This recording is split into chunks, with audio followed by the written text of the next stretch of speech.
Hi everybody, welcome to the live stream. We are gonna do here we go, we're gonna do a live stream with fellow author Lani Herrera. I'm just gonna add her over here so that she can join. Lani will be joining us as well for this live mutual author interview. Hello, Asturian House Press, welcome. Thank you for the heart. All right, so I just sent the invitation. I gotta wait for Lani to join. Okay, and right, you can press like the video button, Lani, and it should let you. There we go. Yes, there's the request. Go live with. I pressed that I accept. So, yep, go live with Lani. I hope my phone works. Accept. There we go. Hi, welcome. We're going to do a live stream here, an author interview with fellow author Lani Herrera, who just released her book, Guardian of Guardians. Okay, so anytime now, Lani should be able to join. Let's just give her a moment. Okay. Took a little bit to connect for some reason. That's fine. That's fine. Welcome. And hi, there's Catherine also. I remember Catherine. She's also a fellow author. She just joined. Hi, everyone. Welcome to our live stream. Good to have you here. So today, as you can see in the title, I just figured out you can put a title on the stream. I put author interview because we're going to do an interview here with Lani Herrera and also with myself. So for us that follow either one of us, we're happy to have you here. Hi there. Hi, Catherine. And hi, everyone. Go ahead, Lani. Say hi. Okay. As you know, my name is Lani Herrera. I am a young adult fantasy romance author, and my debut novel just came out last week, literally. So, hi. Now. Yeah, absolutely. And I've read her novel. I was lucky to be a part of the ARC team, and this was my first ARC. Your book was my first ARC book that I read. So it was a new and exciting experience for me, and I loved her book. So if you guys like to read fantasy with some romance and unexpected twists, I'm only going to say that, unexpected twists, I definitely recommend Lani's book. It's very good. I enjoyed it, and I can't wait to read the second one because I'm sure it's going to be very good. Oh, thank you. So, I am reading your book, so tell us a little bit about yourself and about it. Sure, for sure. You forgot to show your book. Do you want to show your book before? Yeah, I was to show my. Okay, I'll go first. There it is.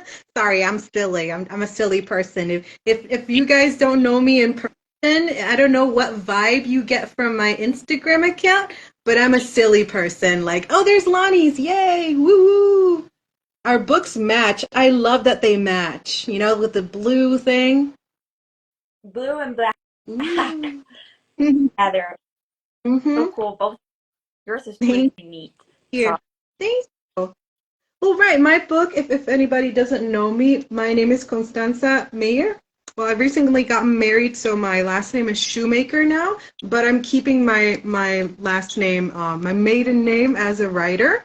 And my book is called The Battle of the Erathiel Across the Enchanted Sea. And it's the first book of a long series. I have not put a limit, so I'm not going to say 2, 3, 5. Whatever comes out, comes out. So if I had more time, oh my gosh, I would keep writing. But it's the first one. And thank you for the compliment on the cover. I actually I found each one of these pictures by themselves, like the guy, the forest, the water, like the ocean in the back. And I spoke with my designer, Olivia, and I kind of it's so embarrassing, but I drew with like a pen and sent a picture like what I wanted her to do, and she got my idea and she made this happen. And yeah, so my book is also fantasy. Um, so people have said that it's more high fantasy than epic. I honestly don't know the big difference, to be honest. And the first book doesn't have that much romance. It's not really the focus of the story, but the second one has just a little bit more because I narrate a lot of different characters, like points of view happening. So it's a lot of stories that are, with the same goal. They're together, but we have different points of view. So I'm not focused on like just two or three characters together. But yeah, this is kind of my book, and I'll tell you a little bit more about it later. Hi, Heidi. Hey, hi there. She came. Hi, guys. Hi, Hi, everybody. Well, everybody. hi. Oh, we got fellow authors also. Go ahead, Lani. Yeah. Like the internet, I can't hear you Yeah, I when you know. start talking and talk over you. So sorry for that. But now, so, Yes. Go ahead. or do you have your questions ready? Do Sure. I Do you want me to start with you? I'll start with you better, so I can like share after you. So, first question: Mhm. what is your favorite about being an author, writer, that of those things? Oh, oh my goodness. Okay, so who is my favorite writer then? Who's my favorite author? No, your favorite thing of being an author, like the Okay, reason you. I was thinking. I think that's a tough question, but I think maybe my favorite things about being an author is being able to create, create. That's the main thing, like being able to create a story, that's all in your head and you got to get it out of your head. I think if you don't write what's in your head, you can go crazy a little bit. So I think that the first part that I enjoy is being able to channel this story that just appeared in my mind and connecting with readers, seeing that readers and authors also like and seeing somebody actually understand what I was, trying to kind of like explain or trying to share. I like it when someone connects with my work, when someone connects with what I created. And you? Yeah. Me, I think I like being able to show people what I have been writing or imagining for years. I mean, I started writing when I was 13, and I never managed to like express what my worlds. I like creating characters. I like sharing, like you said, sharing it with the world, that people like find a safe place in my stories, because I can remember books and I was like, "Oh my God, I love this book. I can't wait to get back to reading it." I love the idea of my book becoming that safe place for somebody. So yeah, that's my favorite thing as an author. Beautiful. That Love, Yeah, love it. with Love author it. that that being.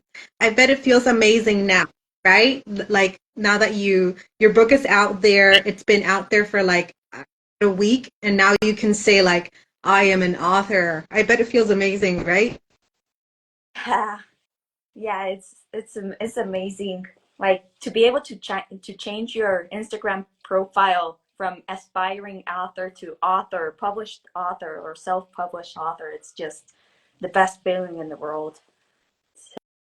So, okay, you want to go with a question, or we can keep on talking about this? I'm happy. Sure, absolutely.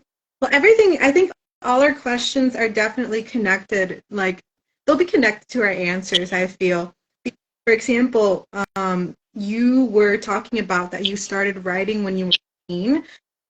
Was one of my questions, like when you started. And so so what made you want to start writing? What made you want to become an author? Or more than become, like what made you realize that you were, like, an author that was blooming, becoming one? Mm, well, as I told you, like I started writing at 13 because I have always had like this very active imagination. So I used to play a lot with dolls, make a lot of stories in my head. And one day I just said, "Hey, maybe if I write them down," because I have two little sisters, and my I have an aunt that used to play with us a lot, and we came out with this incredible world of the three of us. And then one day I just said, "Hey," we stopped playing. I said, "Hey, that world was really cool. What if I write it down?" So I started writing it. Then another story popped up, and then another one, and another one. And like a year ago, it was when I decided to pick one and work on it seriously and make a series out of it. So, yeah, that's Guardian of Guardians. I said, yeah, I may have to publish. I started reading a lot. So I said, hey, I want to be like those authors that they talk with their readers. They have readers saying, oh, Mm-hmm. look at this, so good. But and that's when I decided to publish Guardian of Guardians. But yeah, how about you? Very nice. What Yeah, what was your absolutely, completely understand. And we also got a question then from somebody. I wrote it down, so if anybody has, this is my handwriting, it's horrible, but if anybody does have any questions, we will definitely answer them, but at the very end. So we won't forget you. We'll write it down and address your questions. And that's a good question. I remember the same thing as you. I've always made stories. I've always created stories since I was a little girl. The earliest age I can remember is age 6. I can't really remember when I was 5 years old. My memory doesn't go that far. But I do remember my life starting age 6. And I remember writing stories, telling stories, and especially because of what I had, like a vivid imagination and especially very vivid dreams. I have the craziest dreams, and I sometimes love them because it has like a start, development, climax, and ending. So it's ridiculous. that's cool. Thank I don't you. So I I officially wrote like my first book, we could say, when okay, yes, I should remove the quotation marks. It was my first book. First book was at age eight, 9, when I moved to the United States.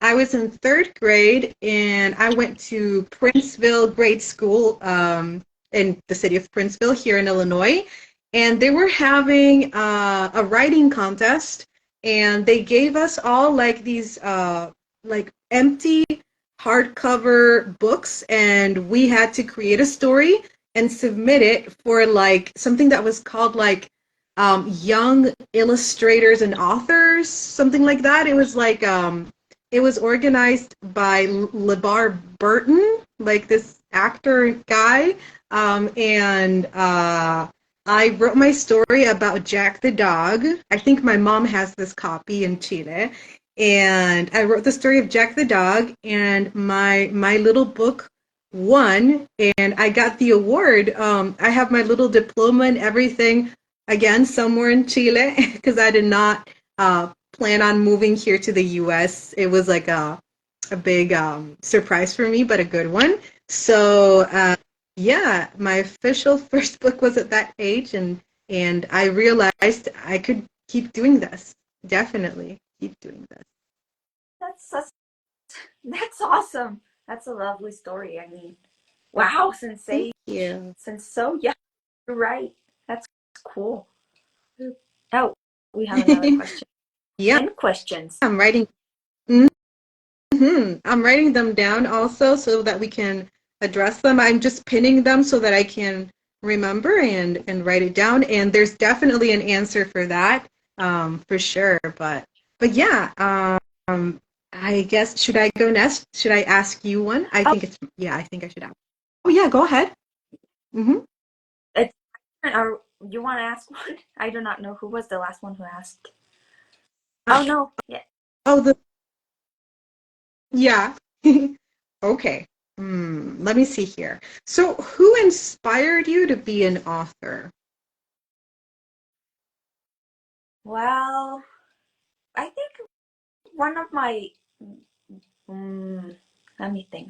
Well, obviously my parents helped me a lot too Mm-hmm. because I started when they just said, no, maybe it's not for me, and I just stopped. They told me, well, nothing that is worth it is easy, so keep on working on it, keep on writing, keep on doing that. And I to the person who inspired me to write a book because I loved her so much that's like a little piece and questions. Quinn Loftus. I started reading fantasy through her books, and it was just loved her books. I do not know if they're really that. I think they're good. They're really good, but I just started reading those and said, "Oh my God, I want to do this. I want to do it like her. I want to write like her." So I started. That's when I started writing too, and I got my ideas, and then I stopped writing, and my mom and my dad told me to continue. So I would say Quinn Loftus and my parents are the ones who inspired me the most to write. Nice. They. How how about you? What or who inspired you to become an author? That's a good question. And yes, I haven't read their writing, so if you like, you can definitely send me a recommendation from that author. I would love to read that. And I'm also writing down a question here that we just got. We will answer everyone's questions at the end, so don't worry about that. We're writing them down. So change your life. Most and why. Okay, got that one down. So back to the question that Lani was asking me, who inspired me to be an author or what inspired me to be an author? Well, like I mentioned before, I remember that I've always wanted to share my stories and I've always enjoyed creating stories. But I remember especially when I was around 13 also, I was so in love with The Lord of the Rings and with Harry Potter, like so in love with the whole concept and with magic and fantasy and a world so different from the one that we live in, where so many things are possible. Of course, these worlds also have their complexities and dangers and life can be really hard and a lot of people don't make it past uh, the adolescence. A lot of people die young in fantasy world. But I thought to myself, you know what? I want to create. I want to make this. I feel inspired by these magical stories. I also want to create this magical world, and I want to escape to it. So it was kind of like a mixture of wanting to create something, wanting to share this something, and also wanting to escape to that world as a teenager, especially.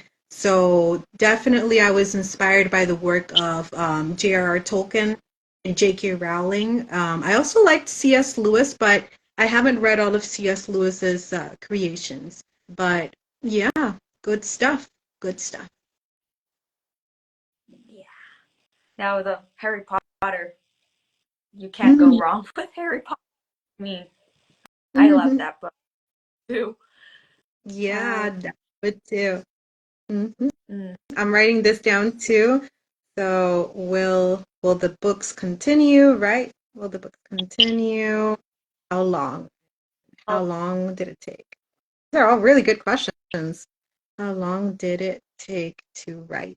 Okay, very good. Yeah, we definitely have answers for that.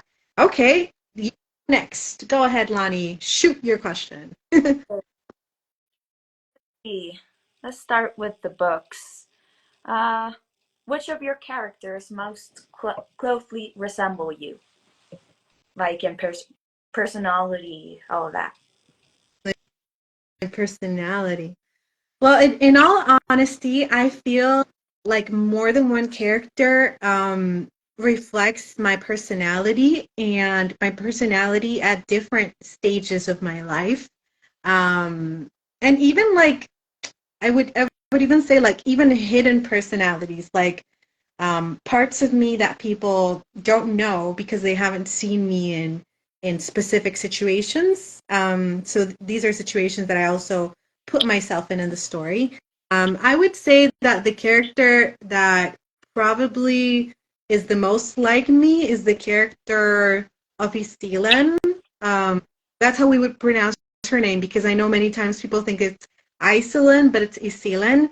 Um, she's the character that's lost at sea and that we see a lot more of in book two. Like we definitely see how she really fights to get out of the stop being lost at sea and reach land. That's the character that is the most like me.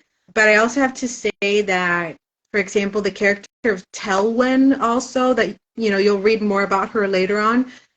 She has some similarities to me when I was younger. Like a lot of insecurities, a lot of feelings of loneliness, of not feeling sure how she could actually help in the world, how she could actually change things in the world, have an impact in the world. So I would definitely say that Isilin and Telwen are the most like me. Nice. You had an answer And to that. No, I don't. I may not mm, have an answer to that. mhm, Hmm. I have to think it mhm. over. Yeah, think about it. If you're not sure, we could go with another question line, and I'm writing down everyone's questions. So let me see here. How about Oh, okay. So for the people listening, I don't know if you both know, but Lani and I, our first language is actually Español. We speak in Spanish. Se habla español here. So we both wrote our books in English, our first books in English. So I think we should definitely talk about this experience. How did it feel to write in another language? Did you first write in Spanish and then translate it to English? How did that work? Well, I I was born in the United States, so my first language was English. But then I moved to Mexico, and here I learned Spanish. And since I live here in Mexico, I speak like 95% of the time Spanish. But when I write, I find it quite difficult for me to write in Spanish because I feel I can't communicate the details and the emotions so well than as well as I do in English. So my first draft and everything was always in English. And when I tried to start the Spanish version, yeah, I had a little bit of trouble there because I just it just didn't sound right to me. Mm, So I have to like get writing in Spanish to little stories now and then. Start writing little stories and get used to well Spanish, writing in Spanish. So yeah, that that's that. And my mind just mm. went blank. same same question. What was your process of writing, Sure, speaking sure, for Spanish, sure. and I completely understand. Um, Well, in my case, for the people that don't know this, if you don't know me that well, I am an English teacher and I teach English as a second language to speakers of other languages. So I have a lot of international students, and in university we studied linguistics, and I feel that thanks to my education and my experience with education also, it helped me realize that language is a very emotional thing. You know, it's the way that we express our thoughts, our feelings, the way that we express our soul. That's the way that I view it as a teacher of another language. And I completely understand why, in my case, when I started writing English because my strongest connection with my emotions, with literature, was when I was here in the United States, and when I was also in a very, just really emotional stage of my life, because when we're teenagers, we have so many hormones, things. We're discovering the world in a whole different level. So I connected with the language in a really, really intense way. And up to this day, even when I moved back to Chile when I turned 15, I was born in Chile. I came to the US when I was 8. And my parents wanted to go back when I was 15, so we did for a time. And when I was in Chile and I tried learning Spanish again, my emotions were so strongly connected to the English language that that's the language that I could create in. That's the language that if I cried, I cried in English. If I dreamed in English. And for me, writing came naturally in English. Nowadays, now that I'm 35, so like 20 years later, I connect with Spanish quite more. But English is still the first language that I like to communicate in, that I like to write in. But my Spanish is leveling up, so I'm hoping to, reach like just kind of like the same level in both languages. So it was great to write in English, and translating to Spanish was a little difficult, but I can now say, as a 35-year-old, I can say that now it's not as difficult. It feels more normal to do it. Yeah. Yeah, that okay, that's cute. The way you said that you connect more emotionally to English and all that. That was beautiful. I didn't manage to put it such way that it sounded so pretty. Uh, Thank okay, you. next. Yeah, definitely. Hmm. Oh, you're ready for your next? You want me to ask you? I can ask you if you want. Let me know. I think I cannot figure out which one I want to ask you. My Okay, I'll go internet. ahead then. So, Lani, how did you feel when you received your first copy of your book? How did you feel when that happened? Oh, well, I went since I ordered the author copies. I was like checking in on the package, tracking it every day, every hour. I was like, where is it now? When is it gonna arrive? When is it gonna arrive? Uh, Now and what Amazon facility it is. So I Exactly. was like 2 weeks. It was like that like, for 2 weeks, and then when it finally arrived, it arrived a day early. And just that morning, I was telling my mom, it maybe arrives tomorrow. It arrives tomorrow. And then opened Amazon and it said delivered, and I rushed out of the house to get it, and came in, and all my sisters, my mom, all my family was like, "Oh, I want to see it," and we opened them, and it was just surreal. I mean, Hmm. to actually work on a book for so long and actually having it in your hands, it's two completely different things. You feel like you won the lottery. It's like, oh my god, I have my book here. Oh my god, it's physical. Oh my god, it's. I mean, Hmm. I, it was. I even thought it was gonna be thinner. I mean, and it came out Mm. a lot bigger than I had imagined it. But the real thing is my than having the fantasy of, hey, how would it look? How would it feel? I mean, yeah, having the paper in your hands, it's completely different than seeing it on the screen. But yeah, it was amazing. I was so happy. I uploaded a picture of it in every social media platform I have. But yeah, I that's can imagine. how about Yeah, you. yeah. Well, I mean, I completely understand where you're coming from, and we have a visitor. We have a visitor. This is my cat, Sophie. She just woke up. Yes. Well, she was also my support when I wrote my book. She was always there. She's always there. If I'm teaching or if I'm writing, she's always there. But yeah, my experience was amazing. I couldn't believe it. I couldn't believe it. Just kind of like um, my first design was not like this. My first design, do I even have? No, I don't.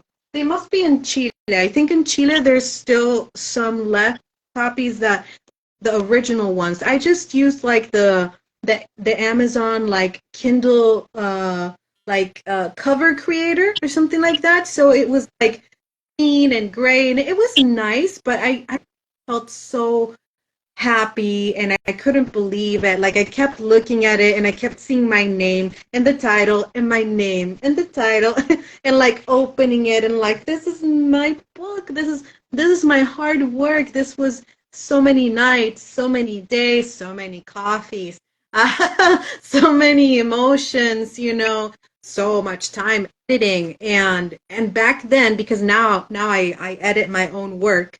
Back then I hired like two people to like edit it and check it and everything. And sadly, there were still mistakes that I found later, and I spent so much money on that. Like, so my book was also like blood, sweat, tears, money, like and just seeing the final product was like, whoa, it was like amazing. But yeah, Yeah, thanks so much for asking. And I'm going to write down that next question we just got. Thank you so much for the questions. I am not seeing any questions. I just see the first two. I do not. Yeah, they're not updating for me. Oh, Yeah, well, no worries. I'm writing down, so don't worry. I got it. Okay. that's Wrote it down. this. I got you on that, Anna. Yeah, there you go. Yeah, go ahead. Show us your about the author. Like you seeing this for the first time is like, oh my god, I'm official. I'm an author. Look. I mean, I have my own about the It's author at the back of the book. It's so pretty. Yeah, have seeing mm-hmm. this paperback is completely different Mm-hmm. than the Kindle version. Yeah, and I agree there with Flavia. Like, I love your cover. Can you show us your cover again? I think it's so beautiful. There you go. Yay! Guardian of Guardians. It's a really Guardian. good book, guys. If like I said Oh, before, like if you like, adventure, mystery, twists, romance, like I read Lani's book because I was in her ARC team and I'm gonna get the physical copy, of course, because like authors supporting authors, hashtag author supporting authors. We gotta do this and I really enjoyed it. But yeah, I don't know whose turn it is. Do you want to ask a question or I don't remember whose turn it is? I'm lost. let me see. Okay, do you enjoy listening to music while you write? And if so, do you have a preferred group to write to? Oh yeah. Yes, absolutely. It's really interesting because when I wrote the first book because I've written two books, but the second one I finished it. I finished writing it in 2019, but then COVID hit, and then I had a horrible relationship, and then like a year recovering from it, and then I came here, and yeah, so like the first book when I wrote it, I listened to a lot of Muse. I don't know if you know the band Muse, Muse. I think so. Wait, let me check if it's the one I'm thinking of. Yeah, they have Uh, like Starlight, they have like Thought oh, Contagion, Stockholm. Yeah? yeah, Yeah. yeah, yeah, yeah. Yeah. So That for some reason I that's listen to a lot of Muse, like their music inspired me, like their style is like rock opera. And I also listen to a lot of opera, creating the first book. I remember a lot of Adrian von Zegler. I think that's how you pronounce his name, but on YouTube he makes a lot of like Celtic music mixes. So I listen to a lot of like Celtic medieval kind of music, that kind of stuff. And now in the present, as I'm working on, I mean, now in the present, when I'm editing the second book, and in the past, I remember when I wrote the second book, I adore listening to Hans Zimmer and listening to his creations for Inception, for the Pirates of the Caribbean, for Superman, for Planet Earth. Like Hans Zimmer is like he gets me in the right mood for writing and for editing. I love Hans Zimmer. Do you know him? I know the songs. I know the Pirate of Caribbean and the Mhm. Superman song, but I'm gonna look into him. If you like him so much for writing, it might the the next thing I'm gonna be listening. So, Yeah, mm, thanks for the question. What about you? What about you? Any bands or any composers that you like? I I do listen to music while I write, but I Mhm. sometimes don't. Uh, I try to avoid those that have lyrics in them because they distract me because I'm either writing or I'm either listening to the lyrics and making the sense of them. But Mm, I mm. like a specific band I used to listen to that's, and maybe you have heard of it, Two Steps from Hell. It's they do this Oh, epic. Yes, yes. Hmm.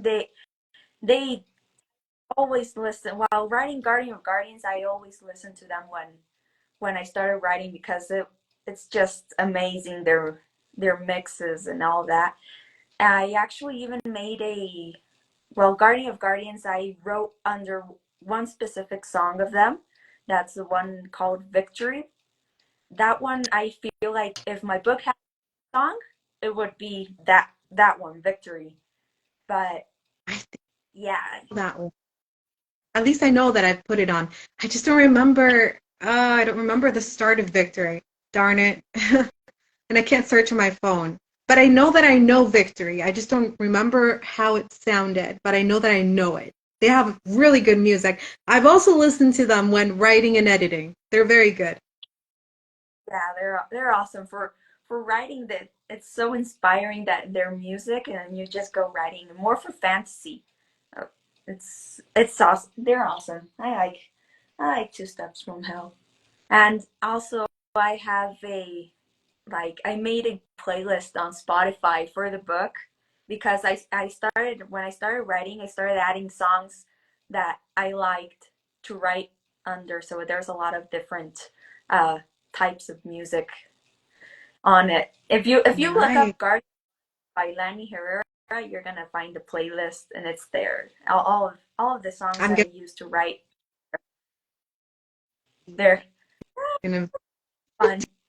You should. do. I've heard about that. Like authors making like their Spotify lists for like the book or like a chapter. I never done that before, but I've made one for like it's called Sunday Feels. That's my Spotify list and it's like really like chill, happy music for Sundays. Ooh, somebody I left I your have. playlist. Oh,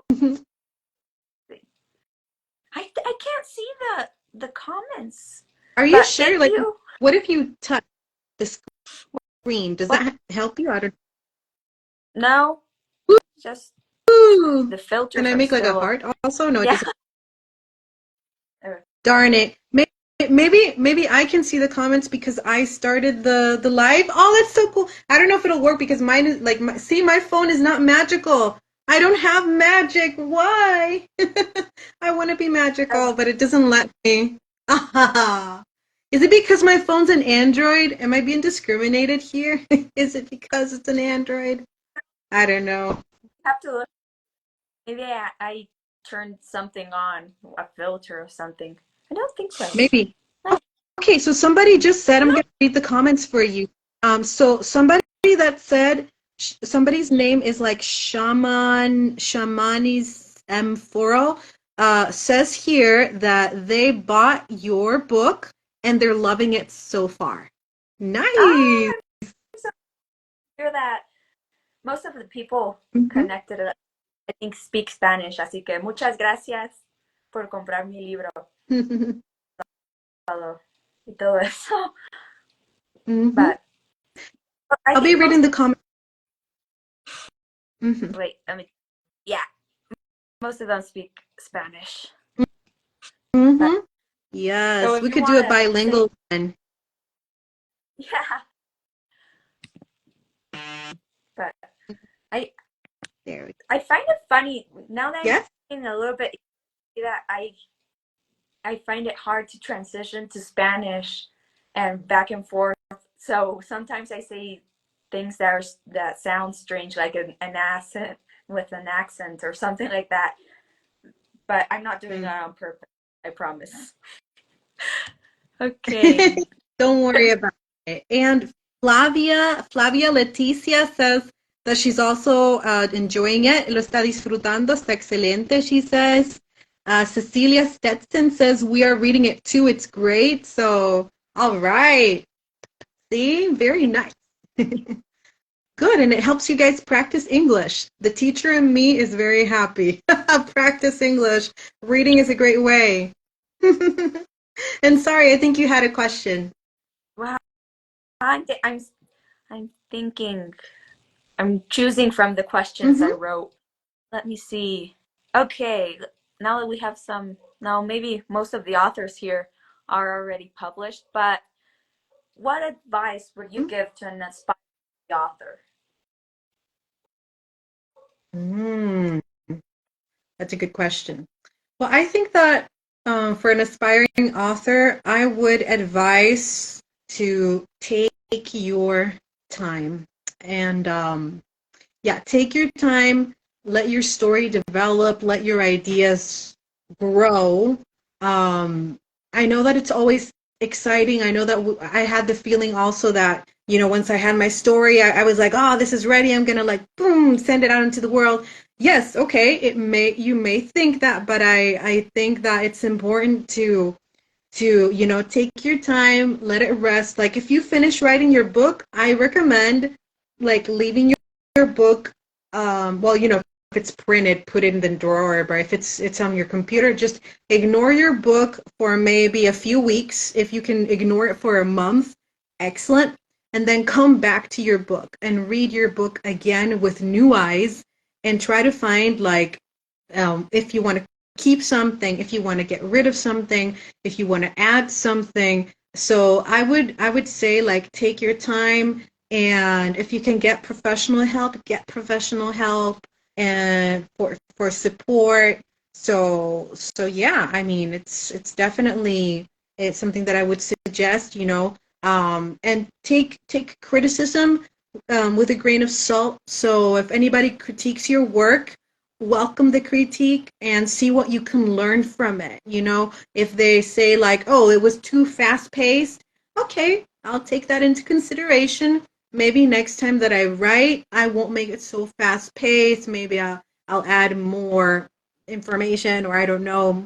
But like, I would suggest that. So take your time, learn from criticism, um, beware of scammers, of people just trying to get your money. Look for really good tools that you can use that can help you edit if you're an indie author. Grammarly is like you can use the free service and it can help you check basic errors. If you want to pay extra, it can help you. And like I was telling Lani before this audio book, no, this is not an audio book, before this live stream, I definitely suggest, for example, like Pro Writing Aid and helping you find your mistakes. because whenever you find those mistakes, you can learn from them. So I would definitely say that edit, do a lot of editing. And if you find someone like a designer that understands your vision and you have like good communication, I would suggest sticking with that person. And and just answering here, somebody's saying here that their Amazon account is canceled. Where can you buy a physical copy? Well, if you're asking about, for example, the Battle of the Erathiel, you can buy a physical copy. You would have to buy it online. If you don't have Amazon, it's on Barnes and Noble. What about you, Lani? Is your book also in Barnes and Noble at the moment, like the online website, or did you connect it? Because Amazon lets you do that. Oh, I haven't even looked into that. I mean, I did look into Barnes and Noble, but I wanted to first finish with getting the book at perfect and seeing how it fares on Amazon, then move it to Barnes and Noble. But you are in, well, if that person that is asking about buying when your Mm-hmm. Amazon account is blocked, you can either, if you're in Mexico, I can send you one that I have here, or Ah, uh, or you can, well, give message me, DM me with your address, and I'll send you one from Amazon and send it to you directly with, and pay. You nice. can Mm-hmm. transfer the price, well, the money, and I'll just send it there without you having to use your account. But Mm-hmm. that that right? That people without an account, yeah, you can. Can you? Yeah, you can send it to them because you just put in the person's address, so they're receiving mail from you. So that's right. If anybody wants any of our books and you don't have Amazon or you don't have Barnes and Noble, you can send us a message and we can find a way to mail it to you, right? Wherever it be through Amazon or through Barnes and Noble, wherever. But sure, of course. Um, what was I going to say? I think we can definitely go to the next questions that people have sent us. We have one, two, three, four, five questions. So, Lani, I'm going to ask you, let's see here. Well, here it says, who are your favorite authors? Well, your favorite author, was it the one that you mentioned before, or do you have another favorite author? I have two. I have the one I mentioned before, Quinn Loftis, and another indie author whose name is Elizabeth Kirk. I loved her book. I mean, All she's right. that. I mean, I loved her. There's no more to say about that. I adored it, and well, I think it's like the need. You like a book so much, you need to have like the whole series, and you just spend and buy it and buy and buy and buy the next series, the next in the series. But yeah, I think Elizabeth Kirk and Quinn Loftus have been my absolute favorite ever. How, I'm how writing them about you? in Lofton.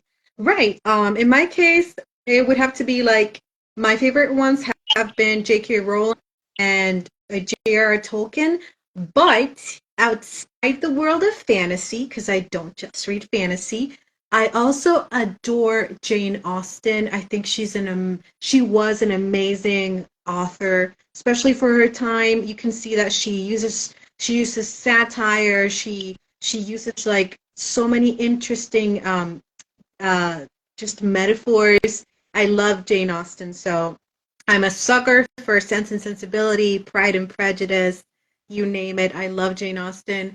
And Joseph Conrad, I loved Heart of Darkness. It's really good. It's intense.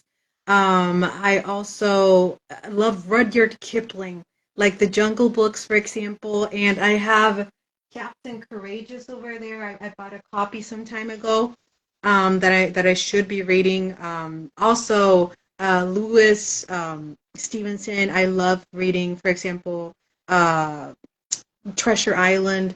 So I have a it's really difficult for me to choose one. I can't choose one, but I like reading different kinds of genres, not just fantasy, but definitely like adventure and a little bit of romance. And one of my guilty pleasures, I have to admit it's one of my guilty pleasures because it's very YA and I'm like I'm 35. I'm not YA anymore in any level. But I really liked reading, and I have to catch up because there are so many more books by Cassandra Clare. I really liked like the City of Bones and all that stuff. Do you know them? Do you like them? I like them too. Cassandra Clare. She writes amazing books. I have read like three, four, or five of her Mhm. books. Yeah, Yeah. yeah. I Hmm. don't think anybody likes the young adult part anymore. It's just fantasy. Everybody reads what you want. Nobody judges. I mean, yeah. Honestly, I had to choose young adult for Guardian of Guardians because, well, new adult it's too high level for Guardian of Guardians because it's clean romance and all that, and now it's so hard to find young adult with with Hmm. story, not that much romance and all that. So yeah, what was Gotcha. I'm writing down some more questions. Right. So I'm going to send the next question to you also, and I'll answer it after you. So another question by somebody that's viewing said, are any of you planning on publishing in Spanish? So what do you think about this option in the future, Lani? I'm listening. I'm also writing down questions.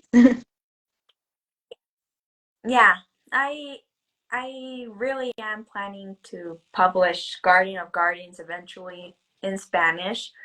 I just have to get some kind of order on the book right now because I am distracted with 1 week to go. With 1 week of being published, I am doing a dozen different things. But I Yeah. have considered Guardian of Guardians in Spanish. Let's see how that goes out.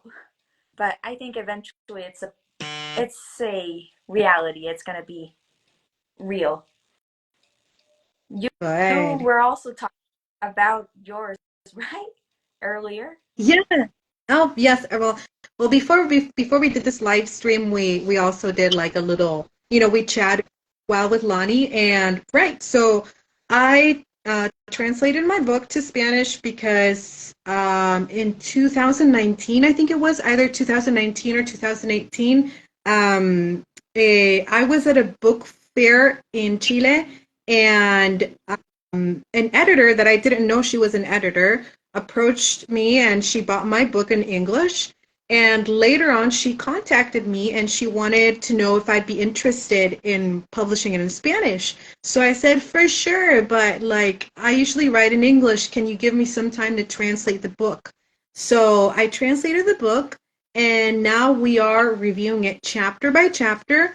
This editorial is a Chilean editorial, Editorial Chilena, which is called Triada Ediciones. They are on my profile and my description if you guys want to check them out. They have some really good books in fantasy, sci-fi, like they're really, really good. And so we are working on the Spanish version. We are pretty much halfway done with the revision of the chapters. So, it's just a matter of time. I'm hoping that by the end of this year, we can have the Spanish version ready. Woo! How exciting. Yeah. Thank you. And we have a question specifically for you, Lani. This is from Ana Texana. Ana says, when will the movie be released? And will Jason Momoa be playing the villain? I think I know who sent that question. Well, someday that would be awesome. A movie like every dream of an author is having their book made into a movie, like Harry Potter and The Lord of the Rings, all of that.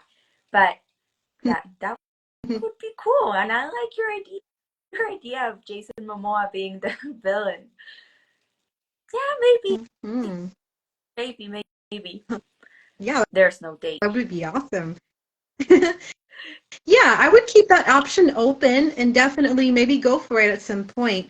After you can pitch your book. And by the way, Haiti or Heidi, I'm not sure, Adams, who is in one of our groups, she's saying she has to go to her son's hockey game, and she's saying bye. So bye, Haiti or Heidi. I don't know how to pronounce her name, but we know her. So thank you for watching, Haiti or Heidi.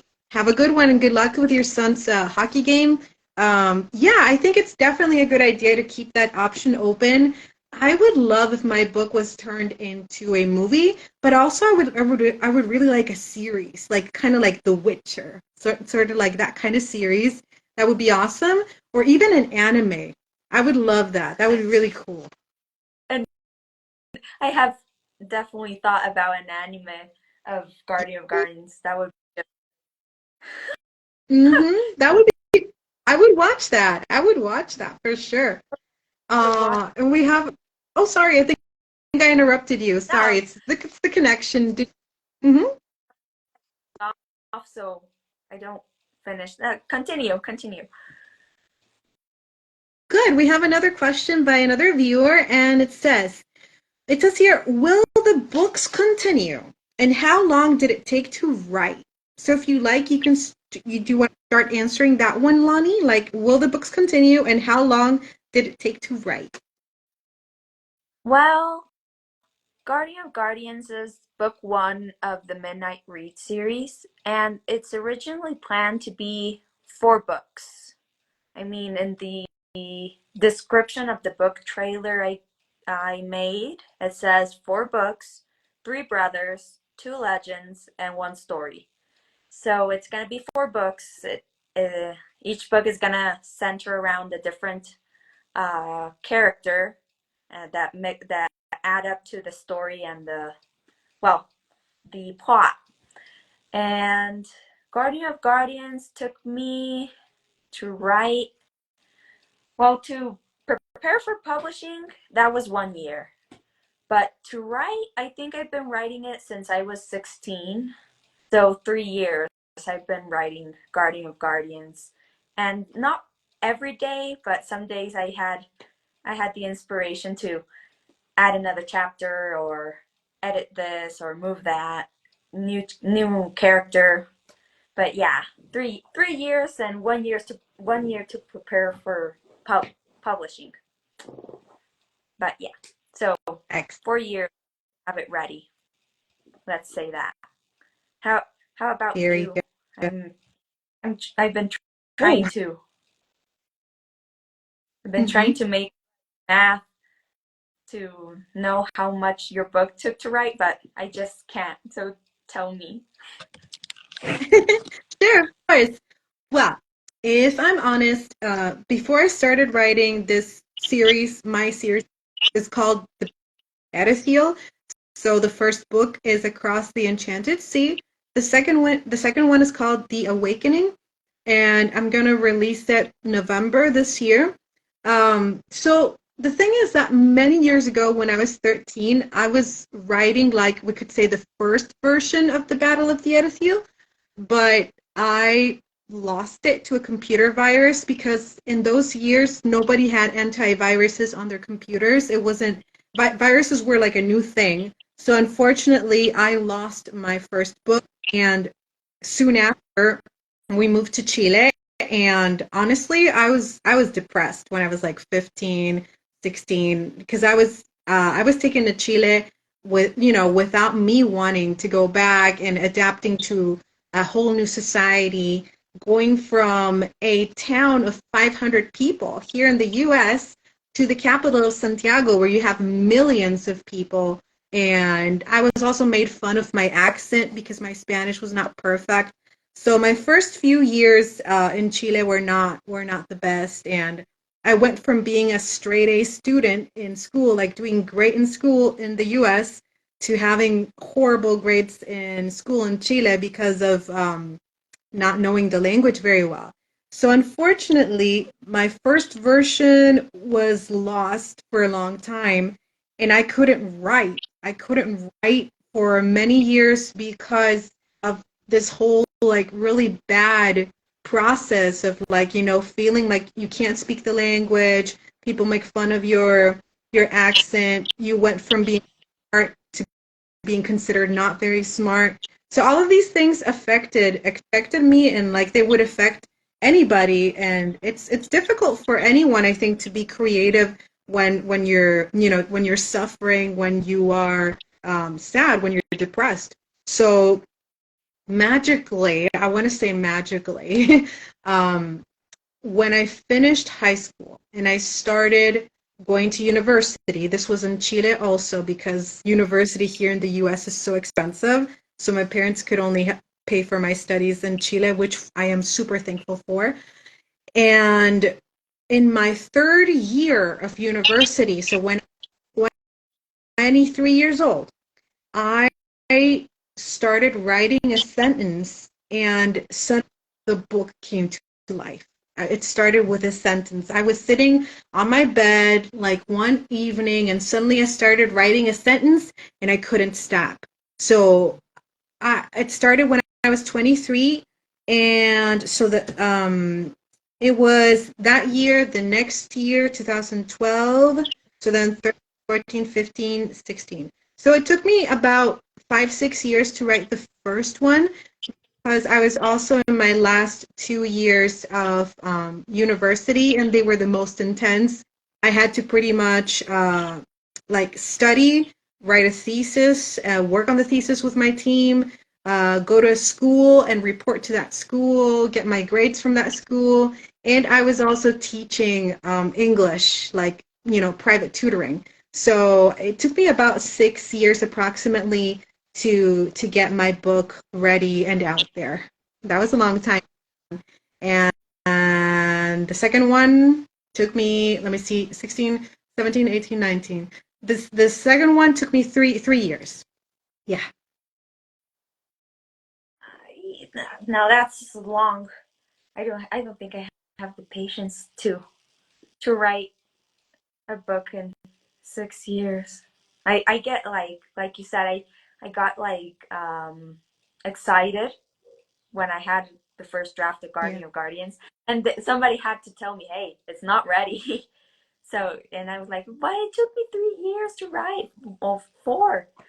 Yeah, but some authors take a decade.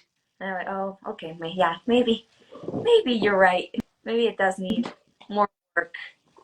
But yeah, now, do we have any more questions? I can't see anything. Oh yeah, yeah. I have three more. So this one, I'm not quite sure like if the person is here, maybe they can clarify it in the chat. But they wrote this question. They said, "Will you both be reading your own book even though you wrote it?" So I wonder if they mean if like if we'll be reading our own book. I wonder if they mean like an will we record our voices like an audiobook? If that's the case, I would love to do it. And I've been talking with somebody about doing it because they have a studio where I could record my voice for free. So that's awesome. I would love to narrate my own books for sure. What about you, Lani? I agree with you. It would be amazing to narrate your own book because only you know how the the character is feeling. So it's you're like the only person that can actually capture that emotion.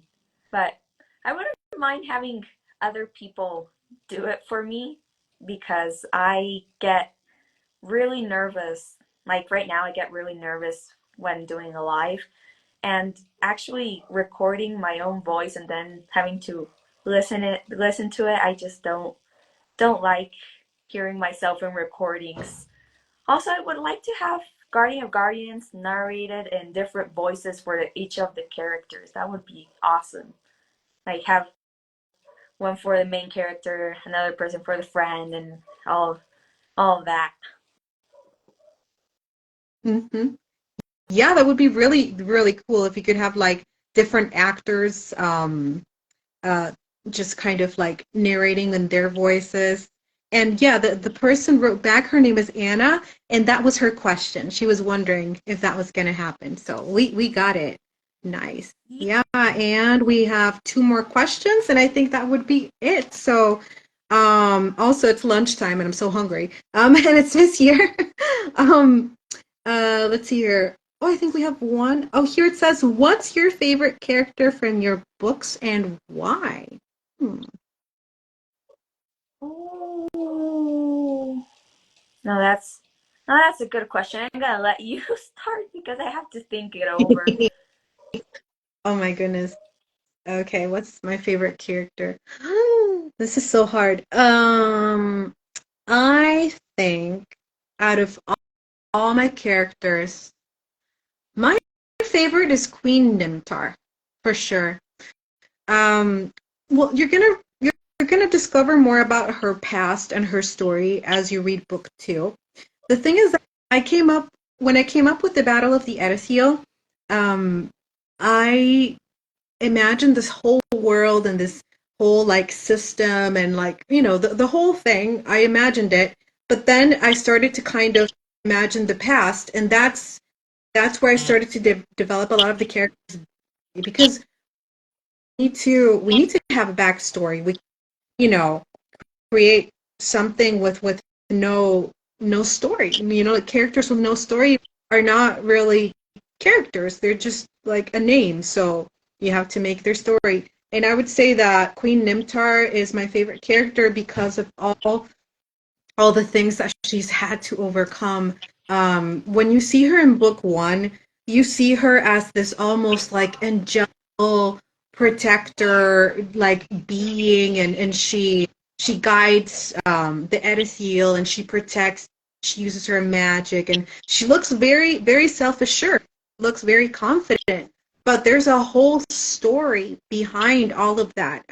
Why? I mean, how she developed that level of confidence, how she mastered that kind of magic. There's a whole story that explains how she got there because she wasn't like that before. She wasn't at all like we see her now. So it's like when you see like somebody that used to be like I don't know like a rebellious person in high school and like never did their homework and everything, and then you see them like as an adult and now like they're responsible and like they're the boss or something. Like she has her past, and I love the growth in her character and the woman, we could say the elven woman that she has become. Yeah, I love Queen Nimtar. You And should you? make shirts about your Hmm. characters. I'm thinking about that. Making Yeah, t-shirts that's- for your character. yeah, I like that idea. Swag. We're gonna make Well, swag. well, my favorite character would be, well, you don't meet him until like one fourth of the book, but his name is Javen. And he's my favorite character because he has this personality that he's like a kid. He's a grown kid, and he has his girlfriend that is always like uh, Mix. keeping doing from doing things that a kid would do.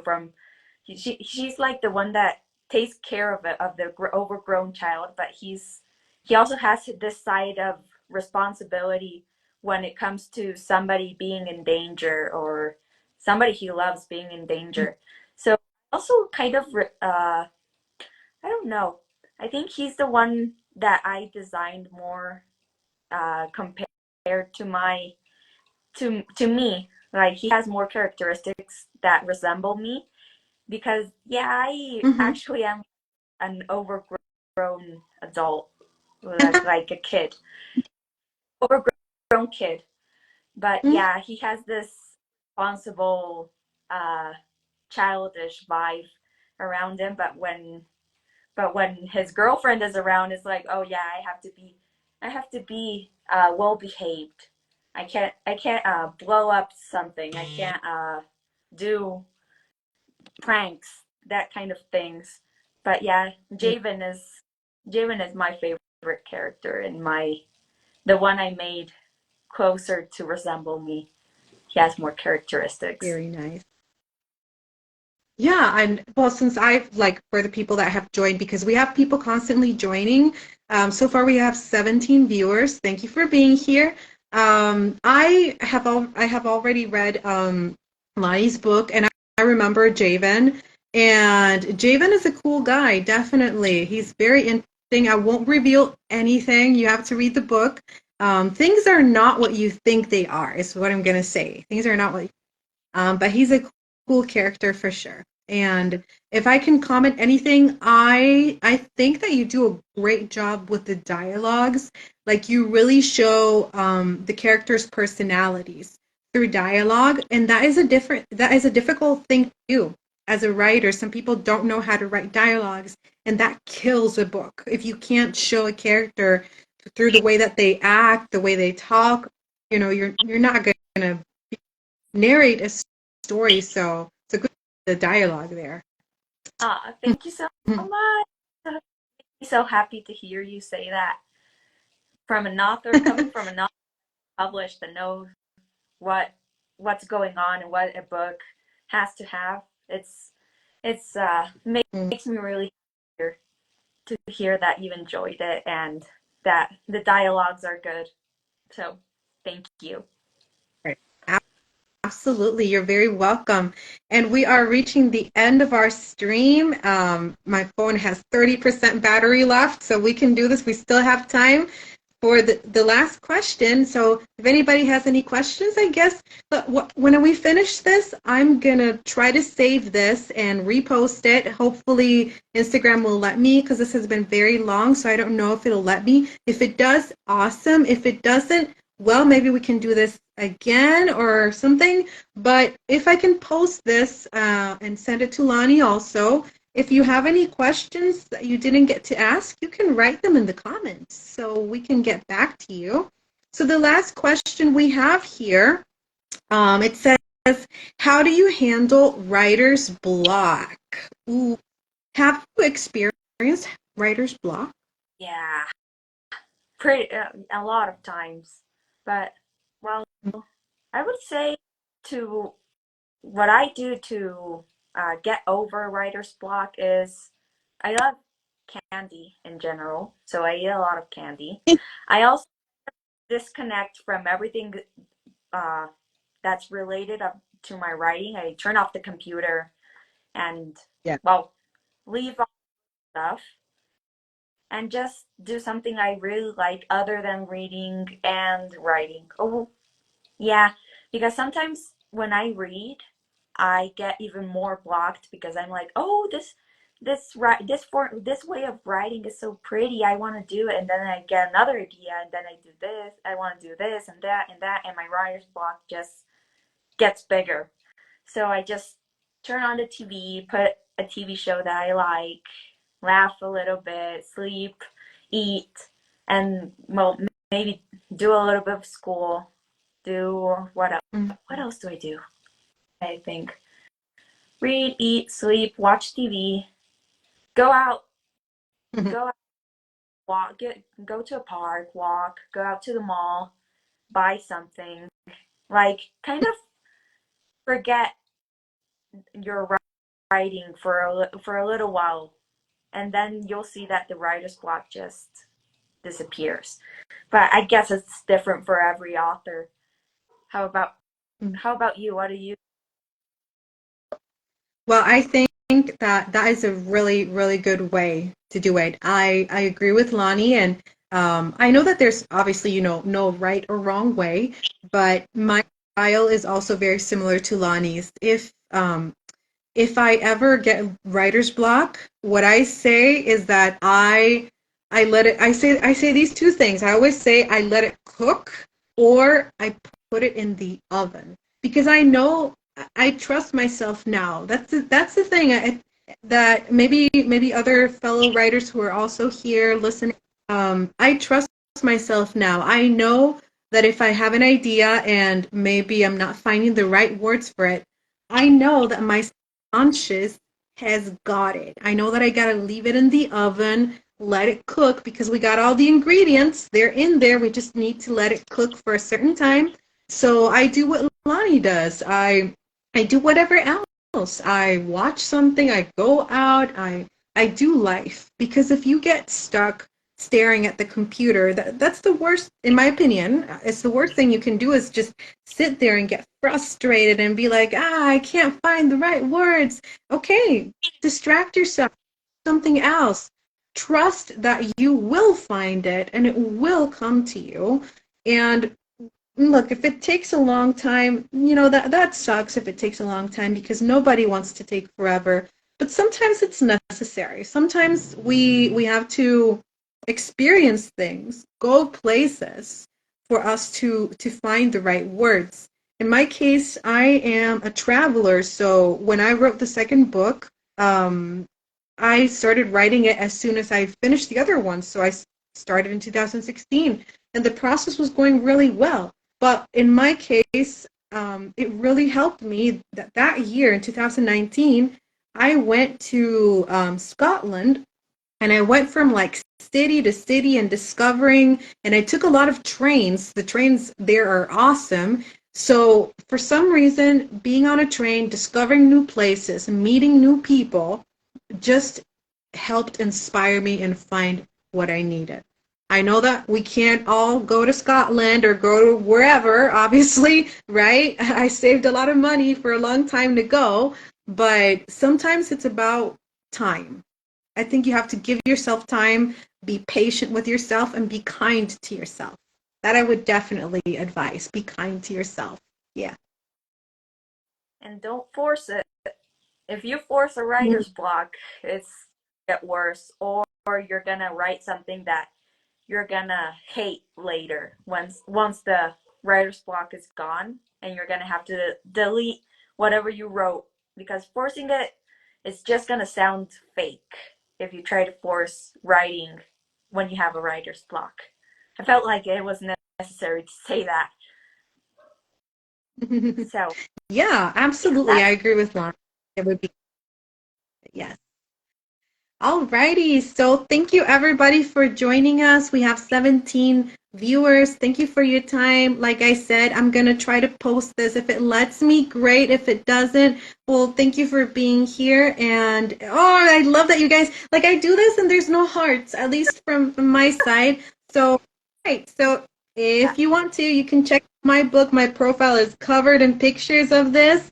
Then you can check out Lani's book. I don't know if you wanted to say anything else, Lani, before we say goodbye. No else for well, thank you for joining though. And sorry for being so nervous that Oh, sometimes I trip great. over You my don't own look words when nervous.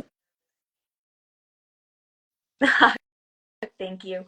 But it was amazing being with you here, Constanza.